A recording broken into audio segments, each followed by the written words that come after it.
모든 상담소. 정주행 매월 둘째 주 그리고 넷째 주 금요일은 미래문화연구원의 이대현 원장님과 함께 모든 상담소 함께하고 있습니다. 안녕하세요. 안녕하십니까? 반갑습니다. 반갑습니다. 네. 잘 지내셨죠, 그동안? 예, 잘 지내고 있습니다. 네, 한 달에 2번씩 이렇게 뵙게 되니까 너무너무 좋아요. 기다리시는 분들도 정말 많으시고요. 감사합니다. 네, 또 그동안 잘 지내고 계셨죠? 네, 뭐 잘 지내고 있습니다. 뭐 못 지내고 있는 것 같지는 않아요. 네. 네, 그래도 얼굴이 또 건강한 모습을 이렇게 뵙게 되니까 살이 너무... 빠져야 되는데 자꾸 찌는 것 같아가지고. 네, 그건 뭐 모든 분들의 고민이지 않을까. 뭐 가을이나 봄이나 여름이나 언제든 모든 분들의 고민일 것 같아요. 자, 그런 고민을 또 해결해 드리면 좋을 텐데 오늘은 모든 상담소에서 그런 고민은 해결이 안 되죠, 목사님? 네, 열심히 운동할 때 운동하고 덜 먹으세요. 덜 먹으면 되는데 이 인간의 욕심이라는 게, 게으름이라는 게 항상 가로막고 있는 것 같아요. 네. 또 늘 앉아서 또 공부하시고 강의하시고 그러시다 보니까 또 바쁘셔서 그런 시간이 없으셔서 그런 게 아닌가라는 생각도 드네요. 게을러서 그래요. 게을러서. 네, 여러분은 지금 아주 솔직한 미래문화연구원 이대현 원장님과 함께하고 계십니다. 자, 저희 모든 상담소에서 많은 질문들을 다뤄왔는데요. 오늘은 또 이런 질문들이 많이 들어왔어요. 다문화 가정에 대한 질문들이 상당히 많이 들어왔어요. 예, 그래서 오늘은 우리 주변에 상당히 많은 다문화 가정들이 있는데 다문화 가정에 대해서 조금 알아가는 시간을 가지면 어떨까 싶어요. 일단 이 다문화 가정이 정확히 어떤 의미로 다문화 가정이라는 이름을 가졌는지, 또 어떤 사람들을 다문화 가정이라고 말하는지 설명 좀 부탁드릴게요.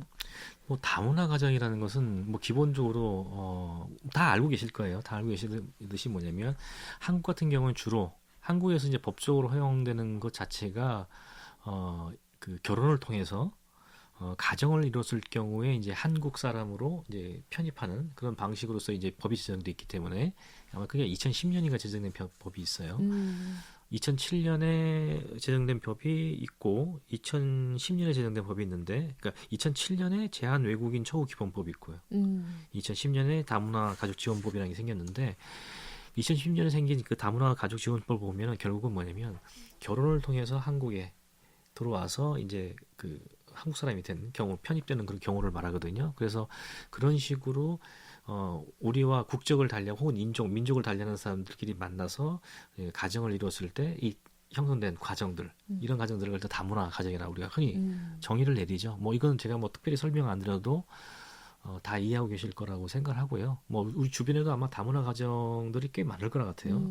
우리가 있는 곳이 이제 포항인데, 제가 이제 포항에서 이제 뭐 어디를 이렇게 뭐 잠깐 뭐 마트를 들어간다든지 아니면 어디 무슨 뭐 약국을 들어간다든지 이러다 보면 제가 흔하게 그 다문화 가정의 그 엄마와 아이들을 목격할 때가 꽤 있거든요. 그렇죠. 그러니까 이게 흔하게 볼 수 있는 정도로 이미 한국에는 다문화 가정의 숫자가 굉장히 많이 늘어나 있다는 것을 기본적으로 알 필요가 있죠. 네. 네, 이렇게 많은 다문화 가정에 대해서도 원장님께서 알고 계신 것들이 상당히 많을 것 같아요. 조금 더 이 다문화 가정이 우리나라에서 어떻게 또 얼만큼의 인원이 있고 또 어떤 법들이 있는지 좀 궁금해요. 근데 이게 왜 우리가 다문화 가정에 대해서 얘기하는가 하는 것들이 사실 중요하거든요. 한국 사회는 기본적으로 단일 문화권이에요. 그러니까 이제 단일 민족이라는 우리 그러니까 백이 민족, 단일 민족 이게 되게 자랑스러워하잖아요. 네. 요즘은 그런 얘기를 많이 안 씁니다. 정책적으로 이제 그런 표현들을 아마 이제 좀 약간 쓰지 않을 수 있는 방향으로 가는 쪽으로 하다 보니까 요즘은 뭐 백이 민족이다, 뭐 단일 민족이다. 특히 단일 민족이라는 단어를 거의 지금 쓰고 있지 않은 것 같아요. 네. 왜냐하면 기본적으로 한국 사회가 다문화화되고 있기 때문이거든요. 그래서 그러한 단일 민족에 대한 강조가 다문화 가족의 그 인원들이 점점 늘어나고 있는데, 그 늘어나고 있는 인원들이 갖는 어떤 뭐랄까요, 소외감이라든지, 그다음에 사실 그분들이 사실 이제 한국 사람으로 한국인으로, 특히 그 2세들은 정말 한국의 땅에 태어난 애들이 대다수거든요. 그런 애들이 정말 건강한 한국 사람으로 자라나야 되잖아요. 근데 다문화적 출신인데 왜 누가 와가 옆에서 뭐 우리는 단일 민족이야 이러고 있으면 상처가 되는 거죠. 그렇죠. 상처되니까 그런 것들을 정책적으로 이제 사용하지 못하도록 이제 정부에서 정책을 활용하고 있는 것 같아요. 근데 아까도 조금 전에 말씀드렸지만 한국 사회는 아주 오랜 동안 단일 민족 사회를 유지하고 있었기 때문에 굉장히 기본적인 관점이 뭐랄까요, 한국 사회 혹은 한국 사람 중심의 그 혈연 이런 것들에 대한 인식이 굉장히 강합니다. 강하다 보니까 그런 의미에서의 좀 인종적인 다양성을 수용하는 게 되게 부족해요. 인종적 혹은 민족적인 다양성을 이렇게 수용하고 그걸 그냥 인정하는 것까지는 해요. 근데 그게 우리 안으로 우리가 함께 혹은 뭐 우리 중에 하나라고 한다면 이게 이제 힘들어지는 거예요. 그게 이제 오랫동안 익숙해왔던 그런 의식 때문에 그렇고요. 그 다음에 기본적으로 뭐냐면 문화의 다양성이라는 것에 대한 수용력이 약해요. 약하다는 건 뭐냐면 한국 사람이 하나의 문화 속에서 하나의 문화권 속에서 계속 어떤 이어져 왔다라는 그런 인식이 있기 때문에 그거가 다른 어떠한 흐름이 들어왔을 때 그 흐름들을 갖다가 문을 열어가지고 소위 말하면 개방성이 약한 거죠. 열린 마음으로 이게 받아들이는 것들이 약할 수밖에 없어요.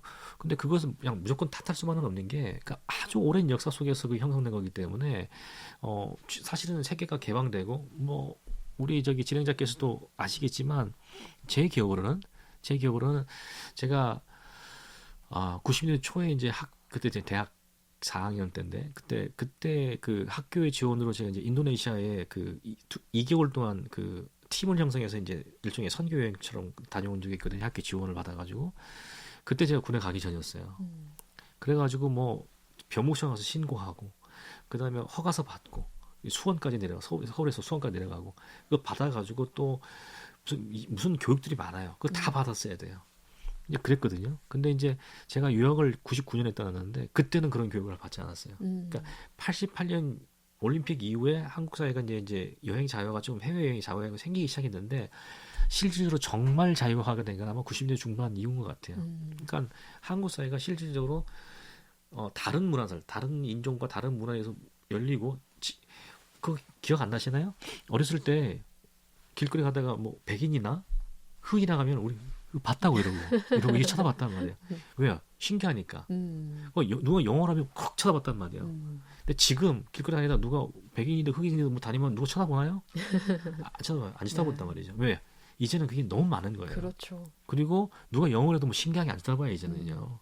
이제 그런 시대가 이제 어느 정도 왔지만 불과 그게 20년, 25년밖에 안 된 거예요. 그러다 보니까 지금 현재 젊은 세대들 그 MZ 세대라고 그러죠. 밀레니얼 세대하고 Z 세대라고 그러는데 밀레니얼 세대는 지금 한 30대 한 중반 이하, 그다음 Z 세대면 20대 이하인데 그런 친구들은 어렸을 때부터 이제 좀 더 이제 개방적인 것에 익숙하기 때문에 특히 인터넷이라든지 이 디지털 문화 때문에 뭐 전 세계가 연결이 돼 있으니까 그래서 굉장히 다양한 문물들을 받아들이는 게 자연스러워요. 그러니까 자연스럽게 문화 속으로 우리가 지금 다문화에 대한 그 열린 입장을 본질적으로 취할 수 있는데 한 40대 이상, 뭐 50대, 60대 이렇게 가면은 이게 힘들어요. 그걸 바꾸는 게 왜냐하면 불과 시작된 지 얼마 안 되기 때문에 그렇죠. 그래서 그런 부분들을 우리가 우리 어려움이 그런 것이구나. 우리가 기본적으로 그렇기 때문에 이런 개방성이 약하구나. 그러니까 우리가 약하다는 걸 이해할 필요가 있는 거죠. 근데 우리가 그걸 왜 못해? 우리도 할 수 있어. 이런 식으로 하면은 우리의 현재를 이해하는데 굉장히 약점이 될 수가 있어요. 예, 그런 부분들이 있어 필요하다는 생각이 듭니다. 좀 객관적으로 나를 바라볼 수 있는 게 필요한 거죠. 그렇죠. 객관적으로 내가 나를 객관적으로 바라보지 못하는데 남을 어떻게 객관적으로 바라보겠어요? 그렇죠. 원장님이 좀 전에 말씀하신 것처럼 저는 사실 그 M세대에 속하거든요. 밀레니엄 세대. 말씀하신 게 M세대나 Z세대 같은 경우는 조금 더 그게 더 유연하다고 하셨는데 그럼에도 불구하고 이미 저의 부모님 세대, 기성세대 분들이 그렇지 않기 때문에 저희들도 그런 영향 아래에 있기 때문에 참 쉽지 않은 것 같아요. 이게 뭐라 그러죠? 저희 이제 머릿속에 늘 생각하고 있는 가치관이라든지 이런 것들이 이렇게 쉽게 변하지 않는 것들이 많잖아요. 그래서 우리 젊은 세대들뿐만 아니고 모든 세대가 좀 더 이 필요성을 절감하고 조금 패러다임을 전환할 필요가 있다는 생각이 들어요. 제가 재밌는 얘기 하나 하면은 약간 가위 얘기가 될 수 있는데 제가 이제 학교에서 학생들을 가르칠 때 문화를 대변하는 방식이 이제 홉스테드라는 사람이 기본적으로 이제 문화 구분 방식이 4가지로 구분을 해요. 그래서 이제 개인주의 사회, 집단주의 사회, 그 다음에 이제 그 평등 사회, 그 다음에 이제 좀 약간 뭐 한국말로 뭐가 되지? 운명론적인 사회 이렇게 네 가지로 나누거든요. 나누는데 제가 이제 젊은 20대 학부학생들한테 이렇게 질문합니다. 여러분들의 부모 세대는 요 네 개 중에서 어디에 속할까요? 이렇게 물어봐요. 그러면 100이면 100 다 집단주의 사회로 얘기를 해요. 집단주의 사회의 그 기본적인 그 특징 중에 하나가 굉장히 규칙과 그 수직적인 문화 질서가 강하고 구조가 강하고 그래서 그 대신에 그 구조 안에 살기 때문에 안정감이 있다. 뭐 이런 특징을 가지거든요. 그러니까 당연히 부모님들은 되게 수직적인 사회라고 생각해요. 집단 사회라고 생각해요. 그럼 여러분들은 어디에 속하냐고 생각하면 100이면 다 100 다 뭐라고 얘기하는지 아십니까? 자기들은 개인주의 사회에 살고 개인주의라고 생각해요. 그 내가 그 얘기를 다 듣고 난 다음에 미안하지만 여러분들은 이게 집단주의 사회를 하나 사각형으로 놓으면은 여러분들 부모님한테 이쪽 끝에 있다면 여러분들이 한 중간쯤에 있는 집단주의 사회에 속해 있다라고 얘기를 해요. 그럼 자기들 깜짝 놀라요. 자기들은 개인주의자라고 생각하거든요. 근데 그 깜짝 놀라는 친구들한테 내가 여러분들이 자기가 개인주의자들이 아니라 집단주의에 굉장히 많이 아직도 여전히 편입되어 있는 사람이라는 것을 쉽게 인지할 수 있는 방법이 있는데 뭐냐면 한국 학생들 20대 여러분들 나이 또래 10명하고 미국 학생들 여러분 나이 또래 똑같은 10명을 일주일만 기숙사에 같이 지내게 보면 여러분들 스스로 얼마나 집단주의 사회에 속해 있는 사람들이 절감하게 될 것이라는 얘기거든요. 그래서 내가 묻는 게 있어요. 여러분들 남자친구 여자친구 결혼할 사람 만난다. 그럼 부모님에 대해 허락을 받아야 안 받아요? 부모님으로부터 얘기를 들어야 안 들어요? 100%다 듣는다고 그래요. 그 중에서 상당수는 뭐냐면 부모님이 끝까지 반대하면 자기 그럼 뭐 고려해보겠다. 이렇게까지 얘기하거든요. 개인주의 사회는요. 개인주의 사회에서는 부모님 허락 안 구합니다. 통보해요. 통보. 그러니까 이 몇 가지 예를 들으면 자기들이 나는 개인주의 사회가 아니라 여전히 집단주의 사회에 살고 있구나 라는 걸 이해를 하게 되는데 그 말은 뭐냐면 말씀하신 게 맞아요. 굉장히 다양한 문물을 흡수하고 있지만은 여전히 부모님들의 영향 가운데 있기 때문에 어떤 면에서는 굉장히 열려있는 것 같지만 또 그 영향 가운데 상당히 폐쇄적인 부분들이 있어요. 그건 분명한 사실인 것 같아요. 정확히 보신 것 같아요. 네. 그래서 이 다문화에 대한 것도 저희 세대들도 충분한 이해가 많이 필요하다고 생각이 들어요. 맞아요. 네. 그래서 이 다문화에 대해서 뭐 여러 가지 그런 문제들도 있잖아요. 네네네. 제가 알고 있기로는 이 다문화 가정의 문제 중에 이혼에 대한 문제들도 상당히 많다고 들었어요. 네, 이혼율이 굉장히 한국 사회에서 지금 그 일반적인 이혼율보다 그 다문화 가정에서 이혼율이 훨씬 높습니다. 높게 나오거든요. 제가 이제 예를 들면 2008년에 나온 통계를 보면 다문화 가정이 11만 6,535 가정 중에서 이혼한 가정이 12,430가정이에요. 그러니까 퍼센테이지 치면 한 10.7%가 이혼을 했고 2018년 같은 경우에는 다문화 가정이 10만 8,584가정 중에서 1,254가정에서 9.4%가 이혼을 했거든요. 그러니까 수치로 보면은 한 10년 만에 수치는 줄어든 것 같잖아요. 근데 이건 뭐냐면 그 이후로 계속 놀라운 그 이혼율의 증가로 그 다문화 가정 숫자가 자체가 작아진 거예요. 그러니까 거기서 이혼율이 낮았다는 것은 어떤 면에서는 이런 것일 수도 있습니다. 이제 그러니까 초기에 다문화 가정 형성에서 많은 갈등에서 이혼이 되어지고 뭐 이런 부작용도 있다가 이제 한 10년, 15년 지나면서 뭐냐면 그런 갈등 요소들이 살살 빠지고 정리가 되기 시작해요. 그래서 좀 다른 국면에서의 어떤 그런 그 양상이 나타나기 때문에 좀 안정적인 양상이 나타나기 때문에 조금 더 중고로 보지만 실질적으로 일반 가정보다 다문화 가정의 이혼율이 높은 건 분명히 아직도 사실이에요. 그리고 지금까지 나와 있는 원인들을 보면은 이런 통계적으로 나오는 원인들입니다. 보면은 남편과 아내의 교육 수준 차가 상당히 영향을 미쳐요. 이럴 경우를 보면 외국에서 주로 이제 아내를 맞아서 들어오잖아요. 네. 남편인 경우는 남편을 외국인을 삼는 경우는 상당히 낮습니다. 퍼센테이지가. 네. 대다수가 아내를 외국 이제 제3의 국가라고 흔히 말하는 제3의 국가에서 이제 그 선을 통해서 이제 데리고 들어오는데 그중에 뭐 대학 졸업한 사람이 상당히 많아요. 근데 한국에는 뭐 농촌이라든지 이런 데서 결혼하게 되기 때문에 대학을 졸업하지 못한 사람이 상당히 많습니다. 그러니까 학령이나 연령 차이, 그러니까 아내 입장에서는 뭐냐면 교육 수준이 상당히 높은 거죠. 근데 남편 입장에서는 교육 수준이 낮다 보니까 여기서 오는 갈등이 발생할 수 있고요. 그래서 나타나는 또 하나는 뭐냐면 우리가 언어와 음식 뭐 이런 걸 포함한 전체적인 그 문화의 차이예요. 그러니까 문화의 차이가 음식의 차이, 문화의 차이 이런 것들이 뭐가 오냐면 의사소통을 서로 주고받는데 굉장히 큰 한계가 있는 거니까. 그러니까 그렇죠. 의사소통이 안 되다 보니까 뭐예요? 서로 간에 오해를 해요. 그러니까 자기 관점에서 상대방을 바라고 그 관점에서 자기를 판단하는 거예요. 특히 한국의 남편일 경우는 어쩌죠? 가정이 여기 있잖아요. 심지어는 시부모님을 모시고 사는 경우도 상당히 많고 그러다 보니까 어쩌면 한국의 문화를 강요하게 돼요. 아내한테. 근데 아내 입장에서는 그런 문화들이 굉장히 힘들고 고통스러울 수 있거든요. 근데 감내해야 되는 거예요. 그 무조건. 그리고 때로는 뭐죠? 막 그 시부모님과 그다음에 또 남편도 그렇지만 시어머니는 욕을 얻어먹잖아요. 그러니까 이런 것들에 대한 어떤 이 스트레스가 돼가지고 결국은 뭐냐면은 그 이혼에 이르는 경우도 많고요. 그다음에 또 뭐냐면 또 굉장히 그 강력하게 나오는 것 중에 하나가 자녀 교육 문제예요. 자녀 교육 문제 때문에 갈등이 일어나서 이것이 이제 이혼으로 연결되는 경우가 상당히 많습니다. 그래서 저는 왜 제가 지금 이런 말씀을 드리냐면 우리가 지금 이런 얘기를 하냐면 우리가 이제 다문화 가정 사역들을 얘기를 많이 하거든요. 네. 다문화 가정 사역을 얘기를 많이 하는데 다문화 가정들이 실제로 겪고 있는 어려움이나 이런 것들을 사실 잘 몰라요. 그들이 입장에서 어떻게 무엇을 필요로 하는지 잘 몰라요. 그 판단은 뭐냐면 사역을 계획하고 만드는 사람들이 그럴 거라는 일종의 뭐랄까요, 그 짐작이랄까요, 어떤 그런 것을 전제로 해가지고 사역들을 만들어내요. 그러니까 진짜 이분들에게 필요한 것이 아니라 교회 쪽에서 혹은 사역자들 쪽에서 필요한 것들을 공급해주는 경향이 많습니다.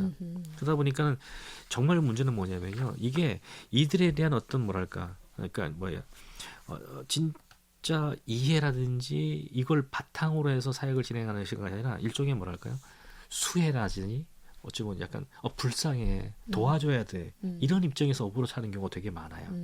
그러다 보니까 그런 것들은 사실상 뭐랄까요, 이 다문화 사역에서 그 사역을 건강하게 이끌어가고 그다음에 그분들이 진짜 우리 교회의 한 일원으로 들어와서 한 그 그리스도 안에서 한 가족의 일원으로 정착하는데 사실상 장애가 되는 경우가 상당히 많습니다. 그렇겠네요. 예, 그래서 우리가 이런 그 다문화 가정의 상황이라든지 그다음에 다문화 가정을 우리가 어떻게 바라볼 것인가에 대한 우리 고민들이 사실상 되게 필요합니다. 네.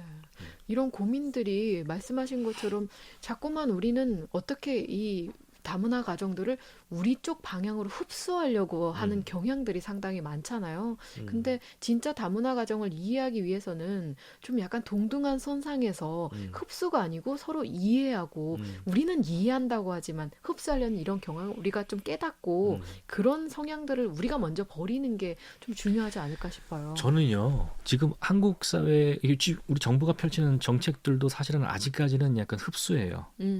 그래서 그들로 하여금 한국인을 만드는데 한국인을 만드는 것이 그분이 한국 사람들 맞지? 한국 사람 맞는데 그러니까 외국인이잖아요. 그러니까 외국 문화 속에 성장한 한국 국적을 나중에 취득했다 할지라도 외국인이잖아요. 근데 그 사람을 한국 사람 만드는데 초점을 맞춘 이런 흡수주의적 어떤 그 정책이 많거든요. 이게 있습니다. 이게 기본적으로 다문화를 진입하는 3단계, 3개의 단계가 있다고 얘기를 해요.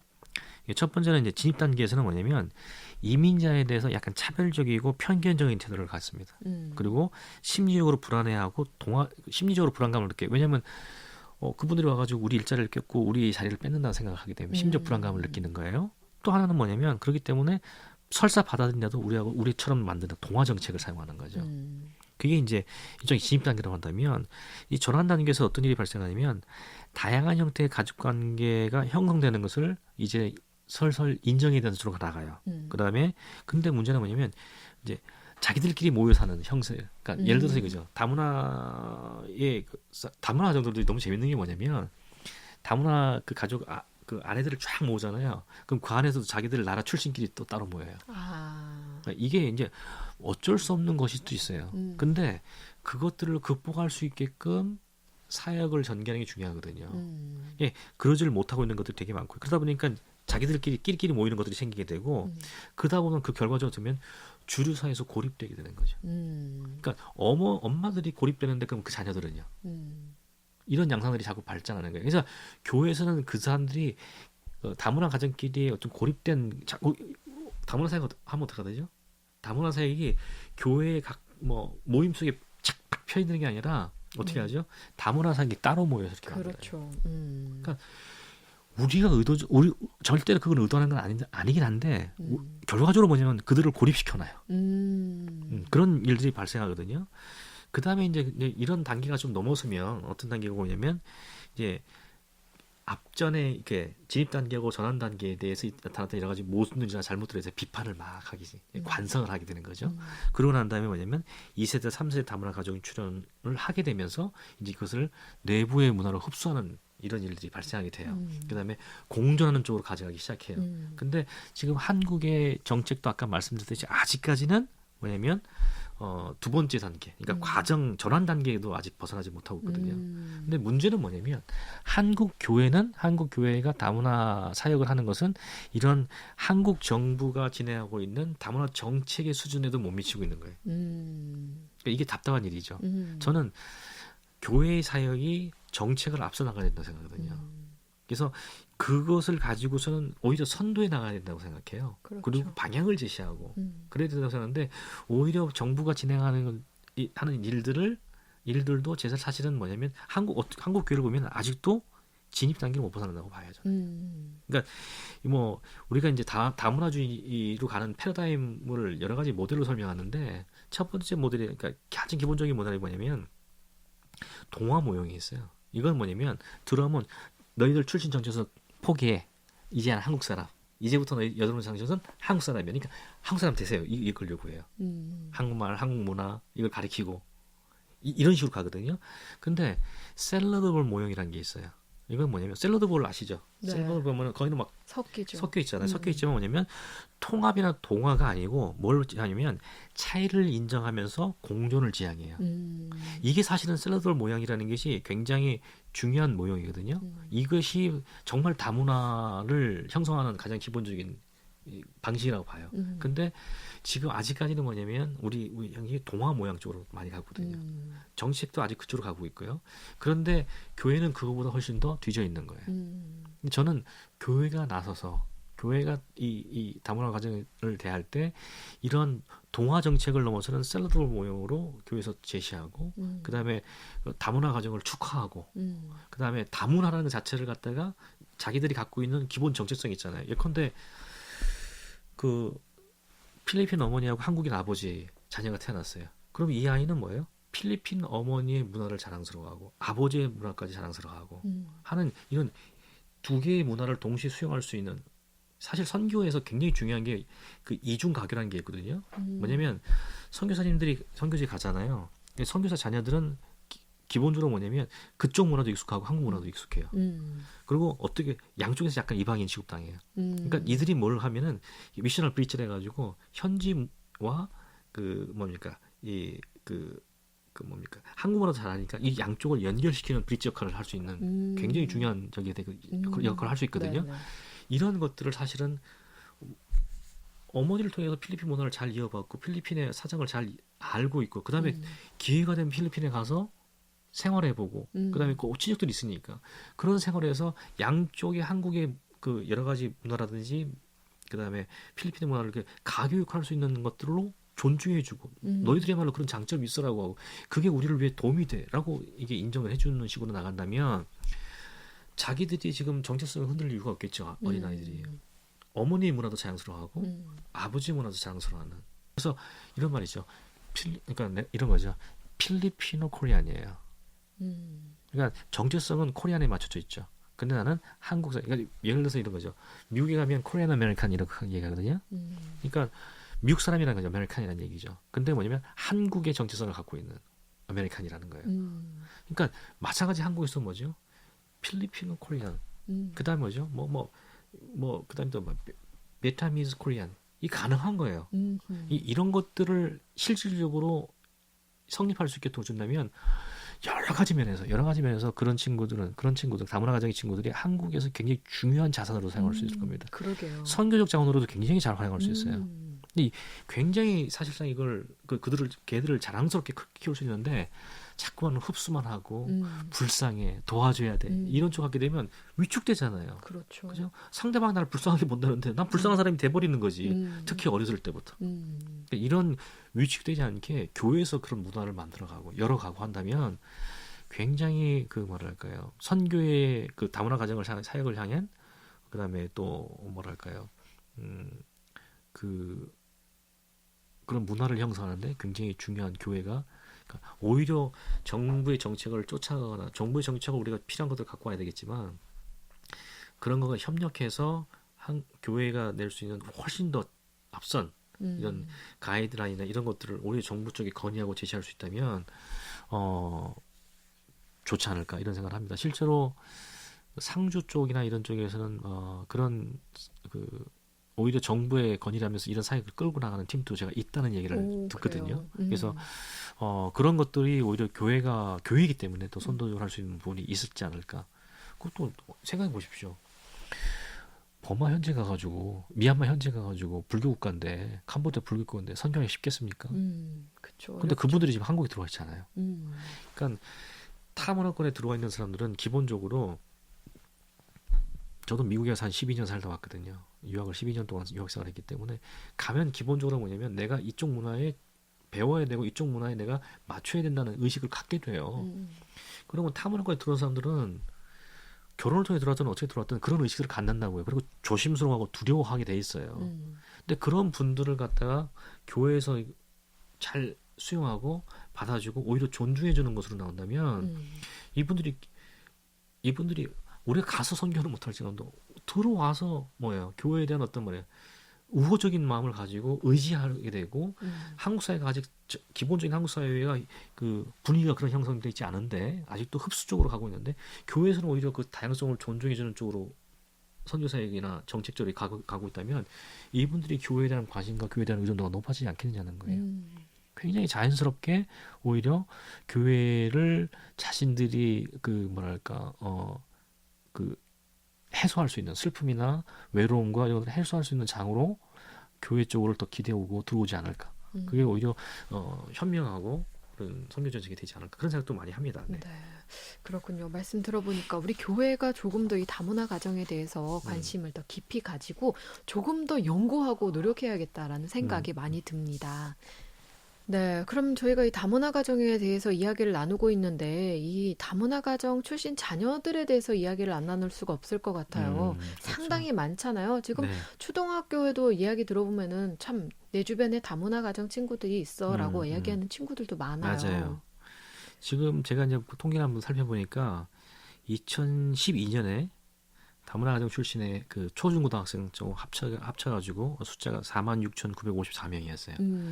2018년 6년 후죠. 지금 122,212명이에요. 어마어마하게 늘었네요. 엄청 늘었죠. 그리고 놀라운 거 보면 중학생과 고등학생 숫자는 그렇게 높지 않아요. 초등학생 숫자가 굉장히 가파르게 올라가요. 제가 여기 뭐 그래프로 보여드리고 할 수 없기 때문에 그건 안 갖고 왔는데 기본적으로 중고등학생은 이렇게 올라가면 초등학생은 뭐 이렇게 숫자가 이렇게 올라가요. 또 근데 또 그거에 비해서 다문화 가정의 자녀들 숫자가 막 올라가는 것에 비해서 지금 아시다시피 한국의 전체 가정의 자녀 숫자는 줄고 있습니다. 아하, 그렇죠. 상당히 이게 다문화 가정 숫자는 이렇게 올라가는데 한국 숫자 이렇게 내려오고 있어요. 그러니까 이건 뭐를 의미할까요? 향후 5년, 10년 후에 다문화 가정 출신들 아이들이 한국 사회에 지금 그 차지하는 비중들이 상당히 높아질 것을 그렇죠. 의미하거든요. 뭐 10%까지 올라간다, 15% 올라간다 이런 통계들이 계속 나오고 있거든요. 그게 근데 되게 현실적이에요. 현실적인 얘기거든요. 그렇기 때문에 그러니까 이런 것들을 봐서라도 우리가 다문화 교회에서 특별히 다문화 가정을 대한 사역들을 해나갈 때 어떻게 해나갈 것인가 굉장히 중요합니다. 그리고 실제로 다문화 가정 사역하시는 목사님들하고 같이 얘기를 나누다 보면 어떤 얘기를 들을 수 있냐면은 자기도 처음에는 이렇게 생각했대요. 그러니까 한국인을 만들려고 노력을 했다는 거예요. 그래서 다문화 가정의 엄마들은 한국말이 약하니까 한국어 교육을 막 교회에서 시켜주기도 하고 어머니들 불러 시키기도 하고 아이들을 교육시키기도 하고 한국말을 다 쓰게 해야 된다고 막 많이 했다는 거예요. 그런데 나중에 한 10년, 15년 지나가지고 보니까 그렇게 한국화 시키려고 했던 애들은 오히려 정체성의 혼란을 겪고 있고 오히려 뭐랄까 공부나 여러 가지 진출하는데 굉장히 어려움을 겪고 있는 반면에 이중 문화로 자라는 아이들 있잖아요. 예컨대 이런 경우에 어머니가 한국어를 열심히 공부해서 한국말도 잘해. 그렇지만은 또 그 집에 또 외할머니가 계셔. 네. 그러니까 외할머니하고 엄마하고 아이하고 있을 때, 엄마하고 아이하고 있을 때는 한국말 쓰는 경우가 많겠죠. 아빠도 있으면 한국말 쓰고요. 근데 외할머니하고 셋이 있으면 어떻게 해요? 엄마 나라 말을 쓰는 거예요. 그러니까 얘가 이중 언어를 자연스럽게 습득하는 거예요. 이중 언어를 자연스럽게 습득해가지고 오히려 그렇게 자란 아이들이 훨씬 더 언어 능력, 발달 능력이 높고요. 그 다음에 한국어로 나중에 공부하는데도 굉장히 오히려 성취감이 높게 나타나더라는 거예요. 그러니까 지금 우리가 지금 말했지만 한국화 시키는 것이 능사가 아니라는 거예요. 오히려. 그만큼 100% 확실한 교육 환경을 마련해주지 못한다면 그렇죠. 오히려 그 아이들이 이중 정체성을 키워나가는 게 오히려 그 아이들에게 훨씬 더 유리할 수 있고 그다음에 한국의 사회의 한 일원으로서 성장하는 데도 훨씬 더 큰 도움을 줄 수 있다. 이런 일들이 굉장히 많이 나오고 있는 거죠. 이런 결과물들이 많이 나오고 있는 거죠. 더 건강하게 자랄 수 있는 거군요. 그렇죠. 맞아요. 네. 왜냐하면 본인이 있는 그대로를 받아들이는 것도 사실 중요하잖아요. 저희 아이들 자녀들 키울 때도 그런 생각을 참 많이 하는데 다문화 가정 친구들일수록 더 본인의 정체성을 어린 시절부터 빨리 깨닫고 그 정체성을 앞으로 어떻게 펼쳐갈지를 좀 고민하는 게 좀 중요할 것 같네요. 그게 다문화 그 사역을 정말로 이렇게 흡수 동화가 아니라 샐러드 볼 모형으로 우리가 교회에서 그 사역을 자꾸만 고민하고 세워나가기 중요한 이유 중에 하나가 또 뭐냐면 우리 자녀들 있잖아요. 다문화 가정이 아니라 한국에 있는 가정 아이들이 이 소위 말하면 그 지금은 소위 말해 지구촌 사회라고 얘기하지 않습니까? 이게 다양성이 어떻게 한 곳에 어우러지게 존재할 수 있고 이게 어우러지는 게 되게 중요한 이슈란 말이에요. 그러니까 샐러드볼이 되는 게 엄청 중요한 이슈가 되는데 이미 어렸을 때부터 그 교육을 받고 자란다면 교회에 있는 그러니까 소위 말하는 교회 안에 자라는 아이들이 오히려 그런 쪽에 더 열려 있고 더 다양성을 추구하는 아이들이 산다면 앞으로의 세상에서 살아갈 세상에서 얘들이 훨씬 더 좋은 리더십을 발휘하고 훨씬 더 많은 긍정적인 영향을 끼칠 수 있는 우리 아이들도 그런 아이들로 자랄 수 있는 거예요. 저는 그런 기회를 교회가 놓치지 말았으면 좋겠다 생각하는 거죠. 예, 그런 부분이 들어요. 그래서 사실은 우리가 다문화 사역을 하려면 교회에서 하려면은 두 가지가 굉장히 필요하거든요. 하나는 문화의 감수성이에요. 문화 감수성을 갖다가 강화시킬 필요가 있는 거죠. 문화 감수성이란 게 대충 어떤 건가요? 이게 뭐냐면 문화적인 다양성과 유사성들에 대해서 그걸 구별하고 판단하는 감수성이에요. 민감성이에요. 이것들을 우리가 아까 말씀드렸잖아요. 우리 한국 사람들은 단일 문화권에서 자라기 때문에 이 다문화 감수성이 문화 민감성이 되게 약해요. 그러니까 우리 것이 그러니까 예를 들어 신토부리야, 우리 것이 최고야, 뭐 이런 게 최근까지 굉장히 강조되어 왔었기 때문에 불과 한 10년 전만 해도 굉장히 강조되어 있기 때문에 한국 사람들이 갖고 있는 어떤 그런 그 틀에서 벗어나지 못한 게 많아요. 그래서 이런 문화 민감성을 강화함을 통해 가지고 다양성에 대한 인정과 그다음에 또 다양성 속에서 또 인간으로서 누리는 유사성에 대한 어떤 그 이해 이것을 조화롭게 해나가는 그런 민감성을 키우는 게 되게 중요하고 두 번째는 문화 역량이 강합니다. 이 문화 역량이라는 게 딴 게 아니에요. 조금 전에 말씀드린 문화 민감성에 기초한 그런 것을 기초해서 뭐예요? 다문화를 수용할 수 있는 능력이에요. 수용력을 키워나가는 거예요.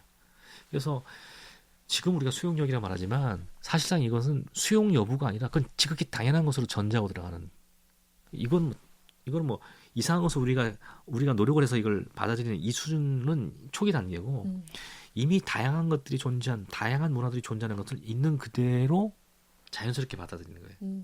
이렇게 되면 상당히 뭐랄까요? 우리의 필요에 따라서 다양성을 인정했다가 안 했다 하는 것이 아니라 진짜로 한국 사회가 앞으로 나갈 방향과 그다음에 한국에 나갈 기본적인 방향이 그러하다는 것을 인정하고 그거에 대한 민감성을 길러나가고 감수성을 길러나가는 거예요. 그럴 때 뭐죠? 왜냐하면 하나님께서는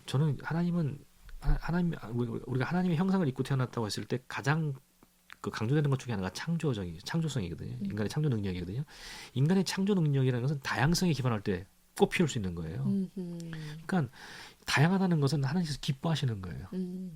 그러니까 우리는 한국 사람들은 워낙 단일 문화에 익숙하기 때문에 뭐니까 다양한 것에 대한 약간 알러지 같은 게 있어요. 거부감 그러니까, 같은 맞아요. 거요. 다름을 틀림으로 이해할 때가 많아요. 근데 다름 자체는요 굉장히 은혜예요. 다름이 없으면 발전을 못 해요. 다름이 없으면 배울 기회가 없는 거예요. 우리만 똑같은 것만 존재한다면 그래. 그렇잖아요. 네. 근데 물론 다름이라는 게 무조건 정답이라는 뜻은 아닙니다. 다름 속엔 틀림도 분명히 있을 수 있어요. 그러나 기본적으로 다름은 우리가 성장할 수 있는 기회라는 것을 인지하는 것이 되게 중요하거든요. 그래서 우리가 다양한 민족과 언어와 이런 것으로 구성된 것들이 우리가 섞일 수 있다는 것은 저는 어떤 면에서는 하나님의 은혜라고 생각하거든요. 그리고 우리가 살아가는 세상에서는요, 그걸 막을래야 막을 수가 없어요, 이제는요. 그렇죠. 그게 우리가 살아가는 삶의 앞으로 또 우리 자녀들이 살아가는 삶의 현실이라면 그거에 대해서 열린 마음으로 우리가 바라보는 것이 그다음에 열린 마음으로 그러한 어떤 교회의 사역들을 정립해나가는 것이 저는 굉장히 필요하다고 생각해요. 네. 말씀을 듣다 보니까 진짜 이게 이제는 아유 뭐 다문화 가정, 다문화 사역 잘 모르겠는데 하고 덮어놓을 일은 절대 아닌 것 같아요. 이거 우리 현실이에요. 네, 우리 네. 다음 세대들이 함께 어우러져 살아갈 세상이 바로 이 다문화 가정과 함께하는 세상이기 때문에 우리들이 더 관심을 가지고 이 사역에 힘을 써야겠다라는 맞습니다. 생각이 듭니다. 오늘 원장님 말씀을 이렇게 듣다 보니까 좀 깨닫게 되는 것도 상당히 많고요. 어떤 태도를 취해야겠다라는 생각들도 상당히 많이 드는 아주 유익한 시간이었습니다. 네, 감사드리고요. 네. 다음 달에도 네. 또 아주 유익한 질문들 모아 다시 찾아뵙도록 하겠습니다. 네, 고맙습니다. 네, 오늘 함께 해주셔서 정말 감사드립니다. 네, 감사합니다. 네. 네, 지금까지 미래문화연구원의 이대현 원장님과 함께했습니다.